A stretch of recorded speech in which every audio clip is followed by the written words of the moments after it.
Katie, welcome back to Decluttering Motherhood, the series where I just talk about things that we as mothers all go through, sometimes just as women we go through, but obviously I'm a mum, so that is what I relate to. So today I'm going to be talking about the fact that as women, as mothers, especially stay-at-home mums, we have a lot of pressure put upon us, sometimes by ourselves, to be in charge of everything. And I don't know about you, but that pressure gets too much most of the time actually, and leaves us all feeling overwhelmed. And I know that I have recently felt very overwhelmed, and the love that you gave to me gave me the strength to do something about that. So I am trying to get myself organised, and I'm dragging you all along with me. So the thing is the fact that it could even be that you're a stay-at-home dad and you feel the pressure too, but like I said, I am a mother, so from my experience, I stay at home with my children, and I have been doing that now for the last 6 years. And over those 6 years, I have felt my shoulders getting heavier and heavier with the weight of everything that I have to, or I feel like I have to do while I am at home. And there are days where I feel as though my husband is putting that pressure on me, and I don't know whether that is that he actually is putting that pressure on me through things that he might incidentally say, even to things like, you know, what's for dinner? Well, why is it up to me to cook dinner? He doesn't mean anything by it, and I know that he does, when he can, he does pull his weight, but the pressure that then puts on me to feel like I have to have done all of the washing, I have to have the dinner on the table when he gets home, it then puts a lot of pressure on me. And actually my job, or this, I want to talk about how I have been feeling to now how I feel now, and hopefully it will help you, because before, in my head, my job was to stay at home with the children and look after my children, or our children, and so therefore my primary focus was on them and the house. If you've seen my decluttering videos, you can see what our house looked like, and I'm not saying that it was all up to me, that it was my fault that the house got that way, although my ability to hoard definitely contributed to that. But me being at home, I did feel like it was my fault, so that got me down. It made me feel depressed. We were living in a complete shithole, and I didn't feel like actually in the end I was able to be a very good mother either, because I was so overwhelmed by the mess that I couldn't really focus, and I spent most of my time on Facebook or Instagram trying to escape my life. The main thing that I actually find to be the worst thing is the mental overload, and if you heard me rambling on the other day on Instagram stories, then you will have seen that I asked you to message me with your struggles, what your experience with this is, and a lot of you came back to me and said it's not even the day-to-day chores of having to go and pick up the children or remember to do the washing or the cooking or the cleaning, things like that. It's actually the mental strain. So you are the one making all the doctor's appointments, you're the one that has to remember that it's fancy dress on Wednesday and you need to have got such and such for the Christmas play or whatever. You are the one who has to organise any play dates. If you have an alternative phrase for play dates, please let me know, because that actually drives me crazy, but I don't know what else to call it. You are the one who has to remember to do the clubs and the injections and just everything. Everything falls to you. And if you are a stay-at-home mum, then things like ringing up about the utilities bill that might be wrong this month, or ringing up to make an appointment for such, whatever, it doesn't matter, because you're at home, you are the one it falls to organise everybody else's life around you. And actually for me, I think that's the thing that's done me in, and that is why I need to get organised. So not just organising the house so that we don't feel like we live in a pigsty, but also organising my brain so that I don't feel like my head is going to explode. And that actually is the biggest struggle, I think, for all of us, just to feel like we are on top of things. So if you are like me and you like to be in control and things like that, then you don't mind being the one in control, because actually if you leave it to anyone else it probably won't get done right. So it's not the biggest thing for me, the fact that I am the one in charge. The thing for me is that I'm expected to be in charge, that because I'm good at it, it is left to me, and I get very resentful, or I did. So again, I'm saying this is how I did feel. So I was very resentful, and I felt that when he came home from work and just sat on the sofa and started playing on Candy Crush or whatever he's faffing about on his phone as soon as he gets through the door, I'm very resentful. I'm still resentful.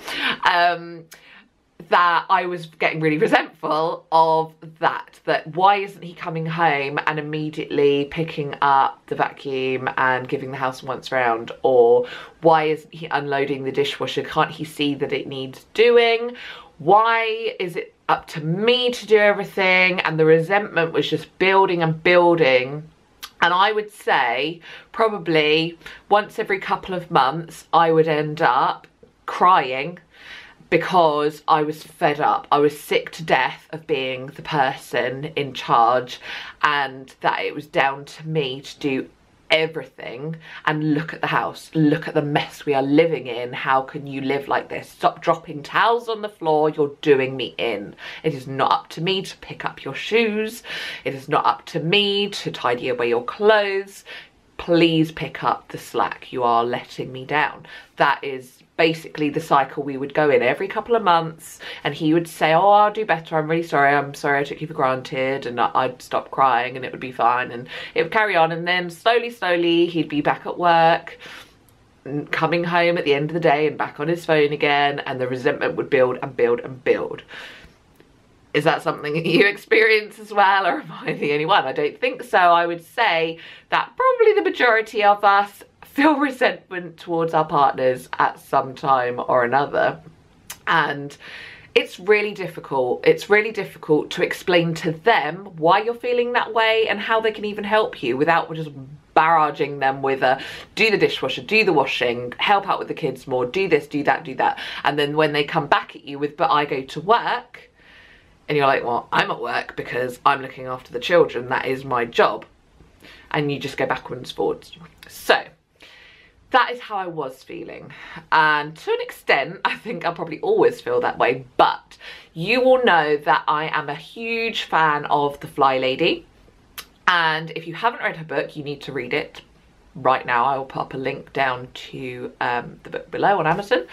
And I read the book, and there is a section in there, in a nutshell, that says that it is the woman's job to do it. Now, before you go all crazy, well, like I was going to before I carried on reading the book, it's not saying that it is our job to do all of the chores, but it is our job to set an example. And actually, I like setting an example.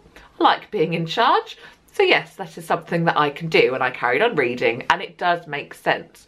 So it's just a shift in mindset really, because I'm still the one in charge.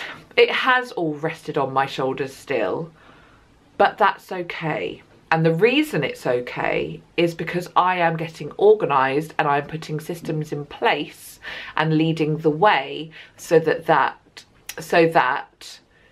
other people start to help out and they don't even realise they're doing it because they're stupid. So I'm going to be passing along to you my habits, my routines. Starting on this Sunday, I'm going to be showing you my Monday routine. And I'm going to help you to get organised too, so that then you can have the same feelings as me of no more resentment, except for the Candy Crush and the mobile phone, I do want to throw it out the window, that you will not feel that resentment towards them when they come home and they do nothing, because actually there won't be that much that needs doing because you'll be completely awesome and you'll have done it already. But there will be things that need doing, but they'll just do them. And you won't believe me until you do it, but it will happen. And I'm telling you this is going to happen. But I just want to tell you that it will get better. And if you follow my routines, I will gently share with you, then the overwhelm will stop for you as well. Because it is overwhelming and soul destroying when you have to pick up something for the millionth time, if you have to hoover up crumbs all over again, and it does get overwhelming. And it isn't your job to do it, it isn't, but because we're brilliant and women are amazing, we can lead the way, and it won't be your job completely, but you will feel like you actually have got it all together and you don't even need anyone else's help. That is how you're going to be feeling. So yeah, come back on Sunday and you will see my Monday routine, and then I will do Tuesday, Wednesday, Thursday as we go along. But comment below with the biggest frustration that you have with your husband, your partner, of something that they really get your goat with. So mine is that literally as soon as he comes in through the front door, he's on the sofa and he's on his phone, and there is no amount of doing the dishwasher that will ever take that resentment away. I'm just gonna have to live with that. But that is my biggest bugbear for him. So comment below with your biggest bugbear for your partner. What is it that just makes you want to like smack them over the head with a frying pan? Now before I go, I want to give you one takeaway bit of homework. What I want you to do is for the next week, so today is Wednesday, so from now until next Wednesday, I want you not to moan about them and their lack of helping. Okay, so I don't want you to think negatively about it, and I don't want you to pass that negativity onto them. I want you just to pick up the shoes that they leave on the floor, pick up the towels and just get on with it. Just do it and just think, okay, for this 1 week, I'm just going to get on with it, and see if you notice a difference in your own thinking. Because if you are constantly feeling like you're gonna nag them about it, and you're just thinking about it yourself anyway, like really getting annoyed at them, it actually makes it worse. So just for 1 week, I want you to promise me that you're not gonna think about how much you want to hit them over the head with a frying pan, and I don't want you to hit them over the head with a frying pan. I want you just to get on with it as if it really is like the 1950s and it is your job. I just want you to just do that to reset your brain into thinking, okay, I am in control. And I'm going to run this ship as if it is just me at the helm, and just let me know how you get on with that, okay? And I will be back next week with another Decluttering Motherhood video. If you aren't in the Facebook group, then I will pop a link below to that as well. You are more than welcome to join in, and I will see you again soon. Bye.